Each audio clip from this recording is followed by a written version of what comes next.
Hey everybody, Steve here with Fitness and More. Just want to show you one of the shoulder exercises that I do. I do this regularly.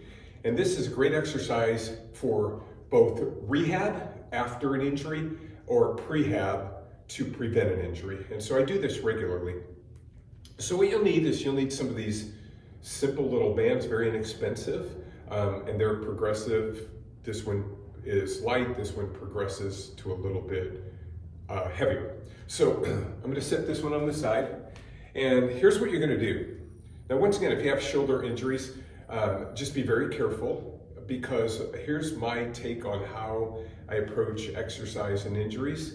There are certain levels of pain that you're going to have with that. If those levels of pain are excruciating, we don't want to do those. If you have tears, we want to do these types of things that irritate the shoulder rather than help it. So you're going to have to look at exercise from this perspective. The best way to think about it is dose response. I'm going to give you a dose of exercises. This exercise is a dose. Then what we do is we see how we respond to that. If the response is bad, then we lower the dose. If it's not enough, then we increase the dose. So here's what I mean by that. I do these regularly, generally every time I'm in the gym. I'm not in the gym every day of the week, but when I am, 2, 3, 4 times, I'll use this particular method. So you're going to be very careful. Just use the Three Stooges idea. I don't know if you remember that show, but I think it was Curly went to the doctor and he says, "Hey doc, it hurts when I do this." And the doc said, "Hey, don't do that." So there's a difference between hurt pain and exercise discomfort, and we want to get into the exercise discomfort part. So here's how we approach this. You're going to get this band. This is a very light band. I'm going to put a little tension on it, okay? So we're here. Look at me from the side, right here. My arms are not completely locked, they're slightly bent, and here's my starting point. My starting point is at the bottom, so I'm going to create a little tension here. I'm going to step back just so you can see me. Then what I'm going to do here, slow and controlled, I come up. There's a point where I'll feel a lot of tension right about here, and I slowly fight through that point. Then what I do, I like to get to the top here, and I've done this for a while, so my range of motion has gotten better. And then I pause here at the top. Now my arms are shaking a little bit because I have tension, and that's what we want. That's called pulse modulation. I'll explain that in a further video. And then we come back down. And I go all the way to the bottom. And I pause. Now, what I'm using is I'm using the principle of time under tension.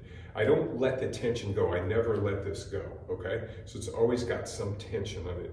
And I like to do about 5 reps. And I do them, and we'll just time it, because I like to stay under load for anywhere from 60 to 90 seconds before I go to my next progression, which I'll show you in a second.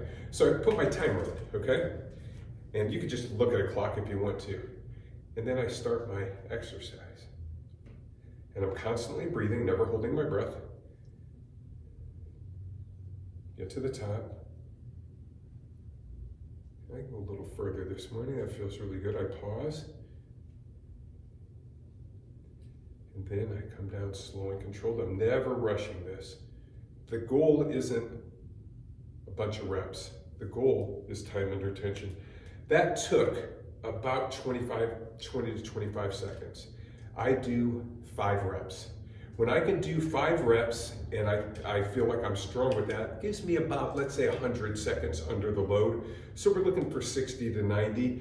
Your rep speed is going to be dictated by you. So just go slow and controlled. Don't worry about how much time up and down. I kind of know what works for me. When I get to that point, then I know it's time to progress to my next progression.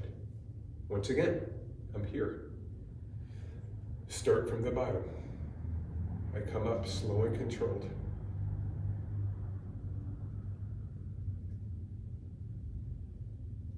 It took me about 10 seconds. I pause.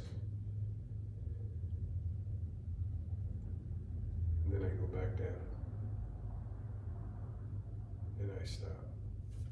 And that is how you keep your shoulders healthy. Once again, do it daily, do it every other day. Listen to what your body's telling you. Learn to distinguish or to intuitively know what's happening with your body. If I do these 2 days in a row, on day 3, my shoulders are a little fatigued, I wait. rest and recovery as we age is one of the most misunderstood things in the business of exercise. So anyway, hope that helps you guys. Stay tuned. I got some more stuff